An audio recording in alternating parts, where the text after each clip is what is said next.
శ్రీ గురుభ్యో నమ. శ్రీ పాకలపాటి గురువుగారి చరిత్ర. పునర్దర్శనమా.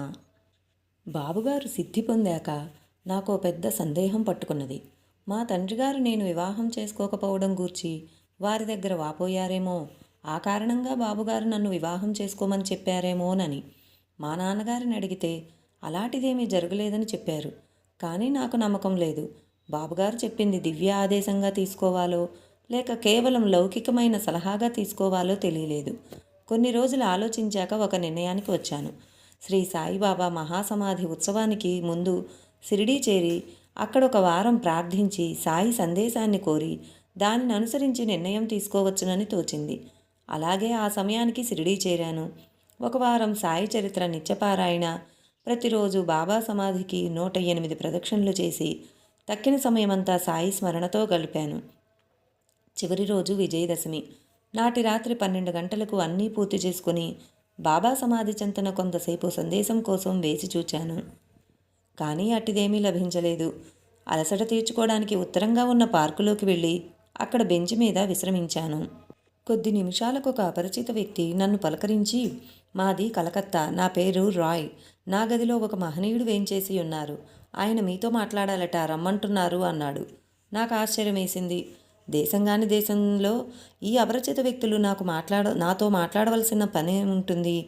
నా మనసులో ఎన్నో అపోహలు మెదిలాయి. అయినా చూస్తామని అతడితో కలిసి పక్కనే ఉన్న భక్త నివాస్ అనే సత్రంలో కుడి ప్రక్క చివరి గది దగ్గరకు వెళ్ళాను. ఆ గదిలో లైట్ వెలగడం లేదు. గడప దగ్గర ఎవరో పెద్ద మనిషి నిల్చున్నారు. మేము సమీపించేసరికి ఆయన గదిలోకి వెళ్ళి లైట్ వేశారు. ఆయన్ను చూస్తూనే నాకెంతో ఆశ్చర్యమో భయమో కలిగాయి. వారు సరిగ్గా బాబుగారిలాగా ఉన్నారు. స్వల్పంగా శరీర ఛాయ మాత్రమే భేదం. మీకు తెలుగొచ్చా అని అడిగాను. తమకు తెలుగు రాదని, నా పేరు పురాందలాయ్ అని చెప్పారు. వారు బొంబాయిలో పాల వ్యాపారం చేస్తారట. వెంటనే నన్ను పిలిపించిన కారణం అడిగాను. నాకు ధ్యానంలో శ్రీ సాయి దర్శనమిచ్చి మాట్లాడుతారు. ఇప్పుడే సాయి సమాధి దర్శనం చేసుకుని అక్కడ రద్దీగా ఉండటం వల్ల గదికొచ్చి ధ్యానానికి కూర్చున్నాను. కళ్ళు మూసుకోగానే శ్రీసాయి దర్శనమిచ్చి, నా భక్తుడొకడు ఒక సమస్య గురించి ప్రదక్షిణలు చేస్తున్నాడు, అతడికి సమాధానం చెప్పు అని నాకు ఒక విషయం చెప్పారు. అప్పుడు నేను, అంతమందిలో ఎవరిని గుర్తుపట్టేది? నేను కూర్చున్న 5 నిమిషాలకు ఎవరొస్తే వారికి మాటలు చెబుతాను అని చెప్పి నేను పార్కులోకి వచ్చాను. 5 నిమిషాలలో నీవొచ్చావు. నిన్ను పిలవమని అతడితో చెప్పి నేను గదికొచ్చి కూర్చున్నాను. ఇందుకు నీ సమస్య ఏమిటి అన్నారు. అందుకు నేను, అది సాయికి నాకు మధ్య ఉన్న రహస్యం. మీకు ఆయన ఇచ్చిన సందేశం ఏమిటో చెప్పండి, నాకు సరిపోతే స్వీకరిస్తాను అన్నాను. అప్పుడు ఆయన నవ్వి, నీ వివాహం విషయంలో సాయి నిర్ణయం కావాలని ప్రార్థించావట. నీవు తప్పక వివాహం చేసుకోవాలని వారి సందేశం. వివాహం వల్ల నీ ఆధ్యాత్మిక జీవితం దెబ్బతినదు. ఆ తర్వాత దంపతులిద్దరూ వచ్చి శ్రీ సాయిని సేవించాలి అన్నారు. ఆ సందేశాన్ని అనుసరించి నేను మార్చి 6, 1975 వివాహముహూర్తం నిశ్చయం కాగానే మొదటి ఆహ్వానం షిరిడీకి, రెండవది కలకత్తాలోని శ్రీ రాయ్కి, మూడవది శ్రీ పురాందలాయ్ గారికి పంపాను. వివాహమైన కొద్ది రోజులకు శ్రీ రాయ్ వద్ద నుండి జాబు శుభాకాంక్షలు వచ్చాయి. శ్రీ పురాందలాయ్ గారికి పంపిన ఆహ్వానం అట్టి వారెవరూ లేరు అని తిరిగొచ్చింది. అటు తర్వాత వారి గురించి తనకిట్టి వివరాలు తెలియలేదని శ్రీ రాయ్ కూడా వ్రాశారు. తర్వాత బొంబాయి వెళుతున్న మిత్రుల ద్వారా విచారించినా అదే సమాధానం వచ్చింది. అప్పుడు కానీ స్ఫురించలేదు. శ్రీ బాబుగారే అలా పునర్దర్శనం ప్రసాదించి తమ సంకల్పానికి సాయి సంకల్పానికి జాలదని తెలిపారేమోనని. కొద్ది మాసాల తర్వాత భీమసింగికి సమీపంలో శ్రీ బాబుగారు కొందరికి అప్పుడప్పుడు స్థూల రూపంలో దర్శనమిచ్చి అంతర్ధానమయ్యారని తెలిసింది. ఒకరోజు మామూలుగా బాబుగారికి సేవ చేస్తుండే భక్తులిద్దరూ లంబసింగిలో బస్సు దిగారట. ప్రక్కనే ఒక బండ మీద కూర్చుని ఉన్న బాబుగారిని చూచి భయభ్రాంతులయ్యారట. తమ అలవాటు ప్రకారం బాబుగారు వారిద్దరి భుజాల మీద చేతులు వేసి భీమసింగి వైపుకు నడిచారట. భయంతో వణుకుతున్న వారిద్దరితో, ఎందుకురా అలా వణుకుతారు అన్నారట. వారిద్దరూ తటపటాయిస్తూనే, మీరు సిద్ధి పొందారు కదా బాబు అన్నారట. మిమ్మల్ని వదిలి నేనెక్కడికి పోతాన్రా? నేను పోతే మీ క్షేమం చూచేవారెవరు? నేనెప్పుడూ మీ చెంతనే ఉన్నాను అన్నారట. ఆశ్రమం చేరగానే వారిద్దరూ ఒకరు కాళ్ళు కడుక్కునేందుకు నీళ్ళివ్వడానికి, ఇంకొకరు తుడుచుకోవడానికి తువాలు తేవడానికి వెళ్ళి వచ్చారట. కానీ బాబుగారు అక్కడ లేరు. ఇటువంటి కొన్ని సన్నివేశాలు విన్నాక పునర్దర్శనం గూర్చిన నా అనుమానమే నిజమనిపించింది. శ్రీ బాబుగారు నిత్య సత్యస్వరూపులు. వారి దర్శనం నా కోరిక మేరకు సాయి ప్రసాదించిన వరమే. వారు మరలా దర్శనమిచ్చి నాకు శ్రీశైలం అడవులను చూపించేది ఎప్పుడో. యోగిరాజు. మానవుడు తన స్వయం కృషితో సాధన చేసి ఎటువంటి ఉన్నత దివ్యస్థితిని పొందడానికి వీలున్నదో మహాత్ముల జీవితాలు నిరూపిస్తాయి.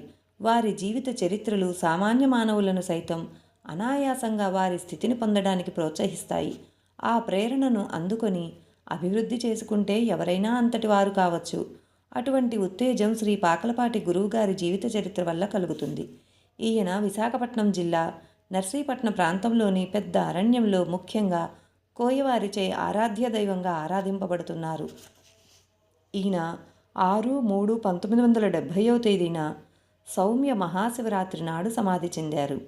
వానరులకు శ్రీరామచంద్రుని మీద ఎంతటి భక్తి విశ్వాసాలుంటాయో చూడాలంటే ఈ మహాత్ముని మీద అచ్చటి కోయవారికి ఉన్న నిష్కల్మష ప్రేమాభిమానాలను ఒక్క పర్యాయం అవలోకిస్తే చాలు. వీరికి తల్లిదండ్రులు పెట్టిన పేరు వెంకట్రామయ్య. ఆయన పుట్టిన తేదీ స్వస్తి శ్రీ చాంద్రమాన విరోధకృత నామ సంవత్సర జ్యేష్ఠ శుద్ధ పౌర్ణమి ఆదివారం, అనగా జూన్ 11, 1911. జ్యేష్ఠ నక్షత్రం. జన్మస్థలం ముండూరు. ఈ గ్రామం పశ్చిమ గోదావరి జిల్లాలో ఏలూరు పట్టణానికి 8.5 మైళ్ళ దూరంలో ఉన్న ఒక అగ్రహారం. ఇది ఏలూరు జంగారెడ్డిగూడెం రోడ్డులో ఉన్నది. దానికి కొద్ది దూరంలో గుండేటి కాలువ ఉన్నది. అది జీవనదిలా ఎప్పుడూ పారుతుంటుంది. కొబ్బరి, మామిడి తోటలతో, పచ్చని పైర్లతో కళకళలాడే ఈ గ్రామంలో త్రిపురేశ్వర స్వామి, మదనగోపాల స్వామి, ఆంజనేయ స్వామి దేవాలయాలు ఉన్నాయి. వాటి దగ్గర బ్రాహ్మణ కోనేరు, ఒక మంచినీటి కోనేరు, దాని దగ్గరే బ్రాహ్మణ వీధి లేక దామరాజుగారి వీధి ఉన్నది. దామరాజువారు 6,000 నియోగులు, వేదశాస్త్ర పండితులు. వారిది శ్రీవత్స గోత్రం. భార్గవ, చ్యవన, ఆప్లువాన, ఔరవ, జమదగ్నులు వారి ఋషులు. వీరిది అసలు గుంటూరు జిల్లాలోని దామరాజుగుంట అనే పల్లెటూరు. సుమారు 3 శతాబ్దాల క్రిందట ఏలూరులోని దక్షిణ వీధిలో చాలా కాలం ఉన్నారు. తర్వాత వీరి కుటుంబాలు కొన్ని ముండూరు గ్రామం వచ్చి స్థిరపడ్డాయి. మేదినిరావుపాలెం, కరణీకం ఈ కుటుంబం వారిదే. బాబుగారి తండ్రి గంగరాజు గారు, తల్లి వెంకమ్మ గారు. గంగరాజు గారు చాలా కాలం కరణంగా పనిచేశారు. ఆయన గొప్ప వేదాధ్యయన సంపన్నుడు, పండితుడు, అన్నదాత కూడా. బాబుగారి 6వ నెలలో తల్లి ఒంటిపూస తేలుకుట్టి చనిపోయారట. ఆయనకు 9వ ఏట తండ్రిగారు మరణించాక మేనత్త రామయ్యమ్మ గారు పిల్లలందరినీ పెంచి ముండూరులో బడి చదువులయ్యాక వారి పై చదువుల కోసం ఏలూరులోని మోతేవారి సత్రంలో కాపురం ఉన్నారు. యుక్త వయసుకు రాగానే వెంకట్రామయ్య గారి అన్నలిద్దరూ కరణీకం చేపట్టి మధ్య వయస్సులోనే స్వర్గస్థులయ్యారు. బాబుగారు సెకండ్ ఫామ్ అనగా 7వ తరగతి పాస్ అయి 8వ తరగతిలో చేరిన కొద్ది కాలానికి విద్యాభ్యాసం విడిచిపెట్టి జీవిత రహస్యాన్ని తరచటానికి వెళ్ళిపోయారు. చిన్నతనం నుండి బాబుగారి ముఖం బ్రహ్మవచ్చస్సుతో వెలిగిపోయేది. ఆయన ఇంటి పట్టున ఉండక సాటి పిల్లలతో కలిసి ముండూరులో క్రమపద్ధతిన ఆటలు, అల్లరి, ఘనకార్యాలు చేస్తుండేవారు. అయితే వాటన్నిటి వెనుక ఒక విధమైన నీతి ఉండేది. నాటకాలలో పాత్ర ధరించేవారు. గ్రామంలోని స్వార్థపరులను చిలిపితనంతో సంస్కరించేవారు. ఎవరికీ చిన్న కరివేపాకు రెబ్బైనా ఇవ్వని గృహస్థులకు గుణపాఠం చెప్పేవారు. తన జట్టు వారి చేత తెల్లవారేసరికి ఆ చెట్టు మీద ఒక్క ఆకైనా లేకుండా చేయించి ఊరంతా ఆ కరివేపాకు పంచాల్సిందే. 8వ తరగతి చదవడానికి ఏలూరు వచ్చిన నాటి నుండి యథేచ్ఛగా గుంటూరు, రాజమండ్రి, మద్రాసు, బొంబాయి తిరిగి వచ్చేవారు. కానీ ఇంత ఆటపాటల మధ్య ఆయనకు పాఠాలు చదివేందుకు తీరికలేదు. కానీ నాటికే ఆయన అఖండ ప్రజ్ఞాశాలి, గొప్ప ధారణాశక్తి గల ఏకసంధాగ్రాహి. ఏ గ్రంథమైనా ఒక్కసారి చదివినా విన్నా మరుక్షణమే అనర్గళంగా అదంతా తిరిగి చెప్పేసేవారు. అందుకే 5వ ఏటికల్లా భారత, భాగవత, రామాయణాలు గంగా ప్రవాహంగా చదివి చెప్పగలిగేవారు. అందుకే చిన్న వయసు నుండి పెద్ద పెద్ద జమీందారులు, మహారాజులు ఆయన చుట్టూ చేరి ఆయన ఆజ్ఞను శిరసావహించేవారు. తన దగ్గర డబ్బున్నంత వరకు వెనుకచూపు లేకుండా చివరి పైసా వరకు సాటివారి కోసం ఖర్చు పెడుతుండేవారు.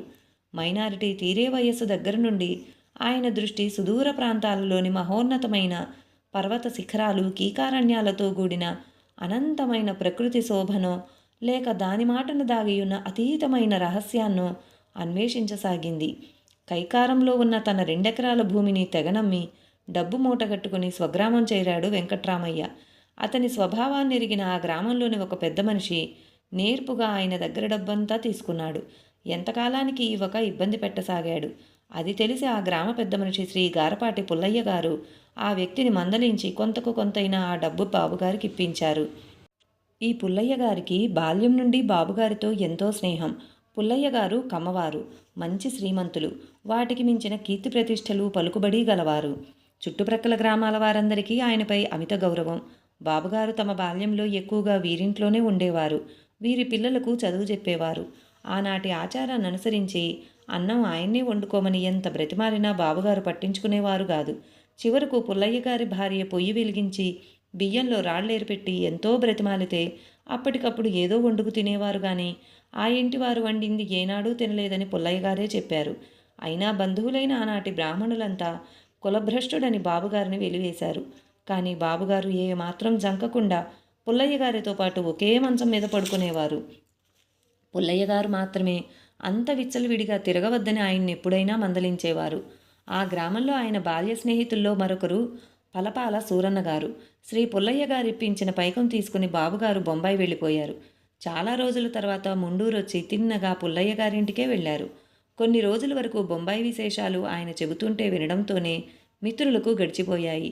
ఆ తర్వాత మళ్ళీ ఒకరోజు ఆయన హృదయంలో ఎక్కడి నుండి ఏ పిలుపు వినిపించిందో గాని ఆయన జీవితంలో కల్లా చిత్రమైన సంఘటన జరిగింది. ఒక అర్ధరాత్రి బాబుగారు తమలో తాము వెక్కి వెక్కి ఏడుస్తున్నారు. అందరూ మంచి నిద్రలో ఉన్న పుల్లయ్య గారి తల్లిగారు మాత్రం మెలకువ తెచ్చుకుని కుమారుణ్ణి లేపి, పుల్లయ్య, వెంకట్రామయ్య ఎందుకో ఏడుస్తున్నాడు చూడరా అని చెప్పింది. పుల్లయ్య గారు బాబుగారి కంటే దాదాపు 15 సంవత్సరాలు పెద్ద. ఆ చనువుతో బాబుగారి దగ్గరకు వెళ్ళి బుజ్జగించి, ఎందుకయ్యా, ఎంతో ధైర్యం గలవాడివి, నీవే ఇలా ఏడిస్తే ఎలా చెప్పు అని సముదాయించారు. అప్పుడు బాబుగారు పుల్లయ్య గారిని అమాంతం కౌగిలించుకుని ఏడుపు దిగమింగి ఇలా అన్నారు. పుల్లయ్య, నాకు తల్లిదండ్రులు పోయారు. నా అన్నవారెవ్వరూ నన్ను రానివ్వరు. నా కులస్తులందరూ నన్ను వెలివేశారు. తినటానికి కూడా తిండి లేదు. ఇంక నేను బ్రతికి మాత్రం చేసేదేముంది? బ్రతకడమే భారమనిపిస్తున్నది. నేను ఆత్మహత్య చేసుకుని చచ్చిపోయి ఈ బాధల నుండి విముక్తుణ్ణవుతాను. ఈ కరుణ నిర్భర సన్నివేశం పుల్లయ్య గారిని కూడా కంటతడి పెట్టించింది. పుల్లయ్య గారు బాబుగారితో అన్నారు, బాబు, చచ్చిపోతానంటావే, ఆత్మహత్య చేసుకుంటే మంచి గతులుండవని మీ పెద్దవాళ్లే చెప్పారు కదా. నీవు నాతో పాటే ఉండు, నీకు తిండికి కానీ మరొకదానికి కానీ లోటు రానియ్యను అని తనకు తెలిసిన మాటలతో ఆత్మహత్య పనికిమాలిన పని అని నోటబలికారు.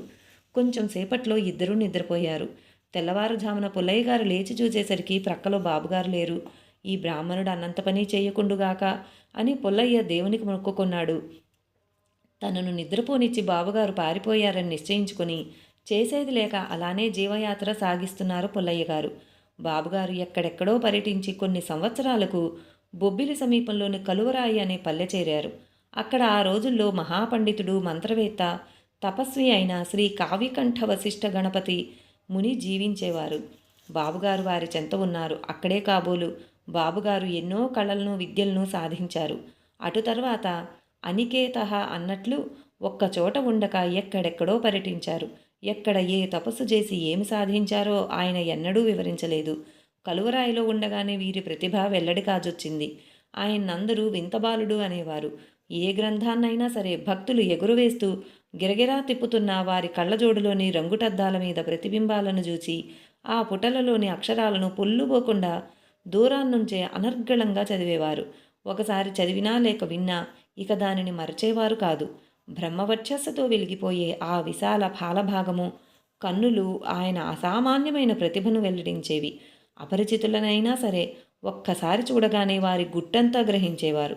వైద్యంలో సిద్ధహస్తులయ్యారు. వారు మంత్రించి ఇచ్చిన విభూతి అమోఘంగా భక్తుల బాధలన్నింటినీ భస్మం చేసేది. వచ్చిన వారి సందేహాలను అడగకనే తీర్చేసేవారు బాబుగారు మహనీయులయ్యాక ఒకసారి ముండూరు వచ్చి పుల్లయ్య గారింట్లో దిగారు. ఆయనతో వచ్చిన పరివారమేగాక ఎక్కడెక్కడి నుంచో ఎందరో వారిని చూడడానికి వచ్చారు. ఆయన వారందరికీ శ్రీ పుల్లయ్య గారిని తమ గురుదేవులని పరిచయం చేశారు. అలనాడు తమను ఓదార్చిన పుల్లయ్య గారి మాటల్లో బాబుగారికి ఏ దివ్యవాణి వినిపించిందో, రమణ మహర్షికి కూడా భగవంతుని పిలుపు ఇలాగే కదా అందింది. యువకుడైన వెంకట్రామన్ ఇంటికొచ్చిన బంధువును ఎక్కడి నుండి వస్తున్నావు అని ప్రశ్నించాడు. ఆ బంధువు తాను అరుణాచలం నుంచి వస్తున్నానన్నాడు. ఆ పేరు వినడంతోనే వెంకట్రామన్ హృదయంలో అది అరుణాచలేశ్వరుని పిలుపుగా పరిణమించి ఆయనను అరుణాచలం రప్పించి ఆయనను భగవాన్ రమణ మహర్షిగా రూపొందించింది. అలాగే అటు తర్వాత అతని అన్నగారు కాకతాళీయంగా మందలించిన తపస్సుకై కొండగుహకు పొమ్మన్న భగవదాదేశంగా ఆయనకు వినిపించింది కదా. ఆ రాత్రి పుల్లయ్య గారింటి నుండి బయలుదేరిన బాబు తిన్నగా మిత్రుడు పలపాల సూరన్న గారి దగ్గరకొచ్చి తమతో ఒక చోటికి రమ్మని మాత్రం చెప్పారు. అదేమి చిత్రమో గాని ఆయనతో బయలుదేరిన సూరన్న గారికి ఎక్కడికి, ఎందుకు అంత అర్ధరాత్రి వేళ బయటకు వెళ్ళవలసిన అవసరమేమిటి అని అడగాలని కూడా తోచలేదు. ఇద్దరూ కాలినడకన ఏలూరు స్టేషన్ చేరి ప్లాట్ఫారం మీదకు వచ్చారు. అక్కడ వారి కోసమే ఎదురు చూస్తున్నదా అన్నట్లు మెయిల్ బండి ఆగి ఉన్నది. ఆ రోజుల్లో మామూలుగా ఆ బండి ఆ స్టేషన్లో ఆగేదే కాదు. ఇప్పుడెందుకు ఆగిందో దానికే తెలియదు. బాబుగారు మాత్రం అప్పుడే ఊరు విడిచి వెళ్ళిపోవాలనుకున్నారు. దానికి తోడు వారి దగ్గర టికెట్ లేదు. వారెక్కడికి వెళ్తారని టికెట్ తీసుకోవాలి? ఆయన చేరదలిచిన గమ్యానికి పేరేమి? ఎంత వెలబోసి కొంటే ఆ టికెట్టు లభిస్తుంది? ఆ గమ్యం పేరు లేనిది. టిక్కెట్టు ఆత్మసమర్పణ తప్ప ఎంత వెలబోసినా లభించనిది గదా. కానీ ఇదంతా ఆలోచించే టైం ఆయనకెక్కడిది? బాబుగారు ఒక్కసారిగా తన మిత్రుని గట్టిగా కౌగిలించుకుని, సూరన్న, మన ఈ స్నేహం దూరమైపోతుంది. అయినా విచారించకు, వెళ్ళొస్తా అని గద్గద కంఠంతో చెప్పి కౌగిలి విడిచి రైలు పెట్టెలో ఎక్కేశారు. ఆయన వల్లనే ఆ రైలు ఎవరికోసమూ ఆగదు. అది పిలిచినప్పుడు మనం ఎక్కేయవలసిందే. సూరన్న ఒక్కడే ఏకాకిగా నిలిచిపోయాడు. అతడు నివ్వెరబోయి వెనక్కు తిరిగైనా చూడకుండా వేగంగా వెళ్ళిపోతున్న రైలును కనుమరుగయ్యేదాకా చూస్తుండిపోయాడు. వారి కంఠధ్వనిలాగే ఆ రైలు శబ్దం కూడా అతని చెవులలోనూ హృదయంలోనూ మారుమ్రోగుతోంది. వెలుగుల బండి చీకట్లు చీల్చుకుంటూ చీకటి మాటను వెలుగులా వెళ్ళిపోయింది. ఆ శబ్దం ప్రగాఢమైన నిశ్శబ్దంలో లీనమైంది. అయితే ప్రయాణం చేసేవాడికి అలా ఉండదు కదా. ముందుకెళ్లాలంటే ఎన్ని అవరోధాలు, ఎన్ని పరీక్షలు. ఇక గోదావరి స్టేషన్ రాబోతుందనగా ఆ నదిలో దూకి ఆత్మహత్య చేసుకుందామనుకున్నారట బాబు. కానీ ఆయన దూకవలసిన నది వేరు, ఆయన చేసుకోదలచిన ఆత్మహత్య వేరు. మిథ్యా, నేను గదా నశించాల్సింది. అందుకే కాబోలు పుల్లయ్య గారి మాటలు ఉపదేశంలో అడ్డుకున్నాయి. అలాగే రైలు నర్సీపట్నం స్టేషన్ చేరింది. ఇంతలో టికెట్ ఎగ్జామినర్ వచ్చి బాబుగారిని టికెట్ అడిగాడు. వారికి ఒక టికెట్టు, డబ్బులు, గమ్యము ఉంటే కదా. అతడు ఆయన్ను జుట్టు పట్టుకుని 2 చెంపలు వాయించి రైల్లోంచి దించేశాడు. ఆయన తలపెట్టిన ప్రయాణానికి ఈ ప్రపంచంలో ఇంతకంటే ఏం లభిస్తుంది? ఈ వివరాలన్నీ తర్వాత ఒకసారి బాబుగారే స్వయంగా గారపాటి పుల్లయ్య గారికి వివరించారు. పాతిన విత్తనం ఇక మొక్క అయ్యాకే ప్రకటమయ్యేది. అలాగే బాబుగారు కూడా మహనీయులయ్యాకే మరలా ఈ లోకానికి బాల్యమిత్రులకు కనిపించినది. ఆ ప్రయాణం ఎంత దూరం సాగిందో, ఆయన ఎక్కడెక్కడ తిరిగారో బాబుగారు దగ్గర బంధువులకు కానీ బాల్య స్నేహితులకు కానీ తెలియలేదు. ఆయన ఇంటికి ఇక తిరిగి వెళ్ళలేదు. ఆస్తి, కరణీకం వంటివి ఆయనకు గుర్తే లేవు. ఉన్న చోట ఉండక, తిన్న చోట తినక, నిద్రాహారాలు, భోగభాగ్యాలు విడిచి ఎక్కడెక్కడో తిరిగారు. అచంచలమైన బ్రహ్మచర్యము, భగవద్గీత మొదలైన సద్గ్రంథాలు చదవడం, ధ్యానము, మంత్రజపము ఆయనకు అలవడ్డాయి. అలా పర్యటిస్తున్నంతకాలం ఆయనెన్నడూ దేనికోసమూ ఆశించనూ లేదు, ఎవరినీ యాచించనూ లేదు. ఒంటిపై గుడ్డలు, చేతిలో డబ్బులు ఉన్నా లేకపోయినా వాటి ఆలోచనే లేదు. గతాన్ని స్మరించేది లేదు, భవితవ్యాన్ని భావించేది లేదు. కోరని వానికి సమకూరనిదే లేదన్న ధైర్యం ఒక్కటే వారు సంపాదించిన స్థిరాస్తి. ఈ పర్యటనలో మన దేశంలో తాము తిరగని చోటే లేదని ఆయన తరచుగా చెబుతూ ఉండేవారు. హిమాలయాలు, వింధ్యపర్వతాలు, నేపాల్, టిబెట్ దగ్గర నుండి రంగూన్, శ్రీలంకల వరకు అరణ్యాలు, పర్వతాలు, క్షేత్రాలు వారు సంచరించి చూడనివే లేవని వారే నాతో చెప్పారు. ఈ పర్యటనలో వారు ఆర్జించని విద్య లేదు. వేదాలు, ఇతిహాసాలు, పురాణాలు, సాహిత్యము, జ్యోతిష్యము, మంత్రశాస్త్రము, మూలికా వైద్యం దగ్గర నుండి పాకశాస్త్రం వరకు అన్నింటిలో ఆయన సిద్ధహస్తులయ్యారు. రమణ మహర్షి, జిడ్డు కృష్ణమూర్తి, కావ్యకంఠ వశిష్ఠ గణపతి ముని దగ్గర నుండి నేపాల్, టిబెట్లలోని సామాన్యులైన సాధువుల వరకు ఎందరినో కలిశారు. వారి వారి సాధనా పద్ధతులు, ఆచరణ ఎంతో నిశితంగా పరిశీలించారు. అప్పుడప్పుడు మాటల్లో కొత్తలంక యోగి, బాలయోగి, అల్లూరి సీతారామరాజు మొదలైన వారి గురించి క్లుప్తంగా ప్రస్తావించేవారు. వారికి నిర్దుష్టమని తోచని సాధువుని గురించి ప్రస్తావనే ఎత్తేవారు కాదు. మరల వారి గురించి అడిగితే వారి గురించి మనకెందుకులే అనేవారు. ఆ పృచ్ఛకుని హెచ్చరించడం అవసరమనిపిస్తే పేరు పెట్టి ఏ సాధువును వేలెత్తి చూపక ఏది సరి అయిన పద్ధతో ఏది కాదో అతడే నిర్ణయించుకోగలిగేలా అసలైన సాధనా సూత్రము, దాని నుండి సాధకుడి దారి తప్పే రీతి మాత్రం టూకీగా చెప్పేవారు. వారి పర్యటనలో బొబ్బిలి సమీపంలోని కలువరాయి అనే గ్రామంలో కావ్యకంఠ వాసిష్ఠ గణపతి ముని గారి దగ్గర వీరు కొంతకాలం ఉన్నారు. కావ్యకంఠుల అసలు పేరు అయ్యల సోమయాజులు. శిష్టాచార సంపన్నులు, వేదశాస్త్ర పండితులు అయిన వారి తల్లిదండ్రులకు గణపతి అనుగ్రహం వలన ఈయన జన్మించడం వలన గణపతి శాస్త్రి అని పేరు పెట్టారు. ఆయన బాల్యం నుండి మహాప్రతిభావంతుడు, ఏకసంధాగ్రాహి. చిన్నతనంలోనే సంస్కృత భాషలో అనర్గళము గంభీరము అయిన ఆసుకవిత్వం వారికబ్బింది. వారు 18వ ఏటనే బెంగాలులోని నవద్వీపంలో జరిగే పండిత సభలో తమ సామర్థ్యాన్ని నిరూపించుకుని కావ్యకంఠ అన్న బిరుదు సంపాదించుకున్నారు. తర్వాత ఒక వంక ఆదర్శ గృహస్థ జీవితం గడుపుతూనే సమయం దొరికినప్పుడల్లా కాశీ మొదలైన మహాక్షేత్రాలలో తీవ్రమైన తపస్సు, మంత్రజపము చేసి ఎన్నో దివ్య దర్శనాలు పొందారు. చివరికి దివ్యమైన ఆదేశాన్ని అనుసరించి భగవాన్ రమణ మహర్షికి శిష్యులై ఆశ్రయించారు. వారి ఉపదేశానుసారం అరుణాచలంలో తీవ్రమైన తపస్సు చేసి యోగనిష్టలో కపాలభేదనం సాధించారు. కపాలభేదనం అయ్యాక జీవించిన కొద్దిమందిలో వీరిని చెప్పాలి. తర్వాత కూడా వారు తల్లిదండ్రులు స్వస్థానమైన కలువరాయిలో కొంతకాలం ఉన్నారు. అక్కడ వారికి ఒక మామిడి తోట ఉండేది. అక్కడే వారి దగ్గర బాబుగారు కొంతకాలం ఉన్నారు. బాబుగారు రోజు పాలికాపుతో పాటు తోటకెళ్ళొస్తుండేవారు. మామిడికాయలు బండిలో ఇంటికి తరలించుకొచ్చేటప్పుడు దారిలో కనిపించిన వారందరికీ బాబుగారు కాయలు పంచుకుంటూ వచ్చేవారు. అయినా వారిలోని దివ్యత్వాన్ని గుర్తించిన గణపతి శాస్త్రి గారు ఆయన్ను వారించేవారు కాదు సరిగదా, అబ్బాయినేమి అనుకో తెలిసిందా అని వారి భార్యను కూడా హెచ్చరించేవారు. కావ్యకంఠుల గురించి ఏమైనా చెప్పమంటే వారి పట్టుదల, దేశభక్తి చాలా గొప్పవి అనేవారు బాబు. తర్వాత బాబుగారు ఎక్కడెక్కడో తిరిగి బొబ్బిలి సమీపంలోని పిరిడి గ్రామంలోని చెరువుగట్టు చేరి అక్కడ కూర్చున్నారు. అక్కడే కొద్ది రోజులుండి గ్రామంలోని కొందరు యువకులను చేరదీసి ఊళ్ళో భజనలు చేశారు. ఆ చెరువుగట్టును కూర్చొని ఉండగా వారిని ఫోటో తీశారు. దాని నుండి తీసిన తైలవర్ణ చిత్రం పాకలపాడు గ్రామస్తులైన పోలిశెట్టి వెంకట్రాజు గారింట్లోనూ, కస్బా జగన్నాథపురంలో, ఇది వడ్డాది జంక్షన్కు 4 మైళ్లలో ఉన్నది, శ్రీ పాలకుర్తి శ్రీరామమూర్తి గారింట్లోనూ ఉన్నాయట. వీరు పాలకొండలో 6 సంవత్సరాలున్నారు. ఆ కాలంలో టెక్కలి, సాలూరు, బొబ్బిలి మొదలైన చోట్లకు వెళ్ళి వస్తుండేవారు. బొబ్బిలి సంస్థానం వారి పిల్లలు వీరితో జట్టుగా తిరుగుతుండేవారు. 1924 సంవత్సరంలో పెద్ద గాలివాన సమయంలో బాబుగారు విశాఖపట్నంలోని శివశంకర్ విలాస్ అనే కాఫీ హోటల్లో 2 రోజులున్నారు. అప్పుడు విశాఖపట్నంలో వజ్రగడ గ్రామ కరణం గారు బాబుగారిని దర్శించారు. అప్పటికి బాబుగారి వయసు 13 సంవత్సరాలట. మాడగుల వడ్డాది రోడ్డులో కప్పా జగన్నాథపురం అనే గ్రామం ఉండేది. ఈ గ్రామంలో పాలకుర్తి కృష్ణమూర్తి అనే శ్రీమంతుడైన వైశ్యుడుండేవాడు. వారి మేడకు బాబుగారే శంకుస్థాపన చేశారు. ఆ వైశ్యశ్రేష్ఠుడు బాబుగారి కోసం వడ్డాది మాడుగుల రోడ్డుపై ఒక పెద్ద పక్కా ఇల్లు కట్టించి అందులో ఆ కాలంలోనే సుమారు 10,000 రూపాయల విలువ చేసే గ్రంథాలు తెప్పించి బాబుగారి కోసం ఆ ఇంట్లో ఉంచాడు. వారి దర్శనానికి వచ్చే భక్తుల భోజన సౌకర్యాలు చేస్తుండేవారు. వారికి పాలు, మజ్జిగ అందించడానికి ఒక ఢిల్లీ ఆవు, ఒక గొప్ప జాతి గేదె కూడా కొన్నారు. బాబుగారు ఆ బంగళాలో ఉన్నంతకాలం నిత్యము 2-3 వేల మంది దర్శనార్థం వస్తుండేవారు. బాబుగారితో కలిసి శ్రీరామమూర్తి దంపతులు ఉత్తరదేశ యాత్ర చేశారు. ఒకప్పుడు మాడుగుల సంస్థాన మేనేజర్ శ్రీ కూరమిల్లి సత్యనారాయణ గారింట్లో కూడా బాబుగారు కొంతకాలం ఉన్నారు. వారి పట్ల సత్యనారాయణ గారికి భక్తి. ప్రతి సంవత్సరం మాడుగుల సంస్థానం వారు దసరా పండుగల్లో గొప్ప గొప్ప పండిత సభలు నిర్వహించి కవులను, పండితులను సన్మానిస్తుండేవారు. అక్కడున్న కాలంలో బాబుగారు ఆ పరిసరాలలో గంగరాజు, మాడుగుల మొదలైన అడవులలోని గ్రామాల్లో సంచరించి వస్తుండేవారు. ఆయన అలా వెళ్ళినప్పుడల్లా సత్యనారాయణ గారు తిరిగి వారి దర్శనం కోసం పరితపిస్తూ ఉండేవారు. అప్పట్లో బాబుగారిని బెజవాడకు చెందిన త్రయంబకరావు అను గొప్ప శతావధాని దర్శించాడు. బ్రహ్మవర్చస్సుతో వెలిగిపోతున్న వారి ముఖము, ఎంతో శక్తివంతమైన వారి కళ్ళు చూచి శతావధాని గారు ఆశ్చర్యచకితుడయ్యాడు. ఆయననెవరూ పరిచయం చేయకముందే బాబుగారు అతని కేసి చూచి, ఓహో కవిగారా అని అతన్ని పద్యాలు చదవమన్నారు.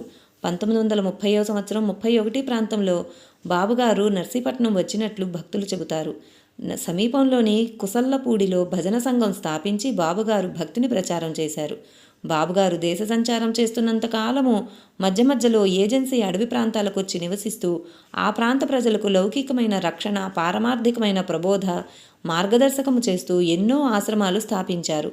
ఈ ఆశ్రమాల్లో ముఖ్యమైనవి 1 మర్రి కన్నమ్మ ఆశ్రమం, 2 లాలం అప్పల్లస్వామి ఆశ్రమం, 3 అప్పన్నపాలెం ఆశ్రమం, 4 కుసర్లపూడి ఆశ్రమం, 5 తానారిపాలెం ఆశ్రమం, 6 కిటిమల గాలికొండ ఆశ్రమం, 7 భూసురకోట ఆశ్రమం, 8 కృష్ణాపురం ఆశ్రమం, 9 భీమసింగ ఆశ్రమం, 10 నిమ్మగడ్డ కొత్తూరు ఆశ్రమం, 11 నిమ్మగడ్డ సమీపమున కొబ్బరి తోట, 12 వెంకటాపురం ఆశ్రమం, వీటిలో 6 నుండి 12 వరకు ఏజెన్సీ గ్రామాలు. శ్రీ పాకలపాటి గురువుగారికి జై. లైక్ చేయండి, షేర్ చేయండి, సబ్స్క్రైబ్ చేయండి. కొత్తగా సబ్స్క్రైబ్ చేసిన వారు పక్కనే ఉన్న బెల్ ఐకాన్ ప్రెస్ చేసి ఆల్ అని ప్రెస్ చేస్తే నా నోటిఫికేషన్స్ వెంటనే మీకు అందుతాయి. Thank you.